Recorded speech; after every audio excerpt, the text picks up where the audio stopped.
Ang White Hackle ay isa sa mga pinakamatanda at pinakakilalang bloodline ng panabong na manok. Kilala ito sa katangian nitong gameness, o ang hindi sumusukong tapang at lakas sa laban. Maraming bersyon ng pinagmulan nito, ngunit karaniwang sinasabi na nagmula ito sa mga linyada sa Ireland. Ang pangalan nito ay nagmula sa puting balahibo na makikita sa ilalim ng kanilang leeg, o hackle, na bagamat kadalasang pula ang kulay ng kanilang katawan, ay mayroong puting streaks o kulay sa ilalim ng balahibo sa leeg. Narito ang ilang mahahalagang puntos tungkol sa kasaysayan nito.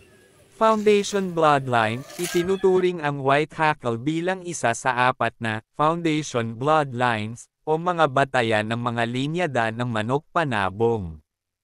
Ang iba pang Foundation Bloodlines ay ang Roundhead, Claret, at Hatch. Ang ibig sabihin nito, marami sa mga modernong linyada ng manok ay may lahi ng White Hackle. Mga kilalang pamilya, may iba't ibang pamilya ng White Hackle na naging tanyag tulad ng Carney White Hackle at Morgan White Hackle. Ang mga ito ay pinangalanan sa mga individual na nag-alaga at nagpalahi sa kanila. Ang Carney White Hackle ay kilala sa kanilang matinding tapang at tibay, na ginagamit bilang infusion, o ipinapalahi sa ibang linyada para mapabuti ang gameness ng mga ito.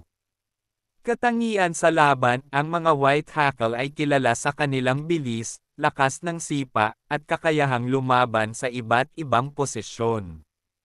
Sila ay mayroong deadly cutters, o epektibong mananaga at matatalino sa pakikipaglaban.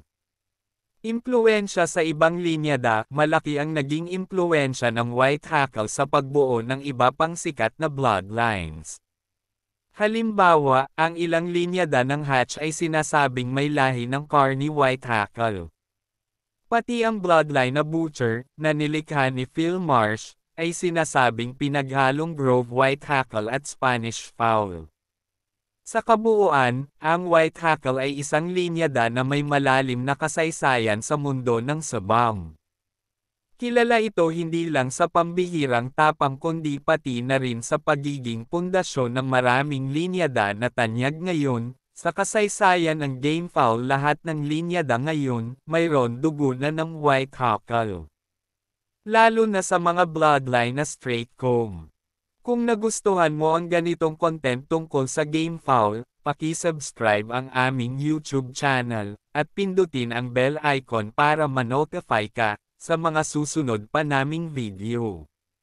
Mag-comment kung anong topic ang gusto mo malaman sa mundo ng gamefowl.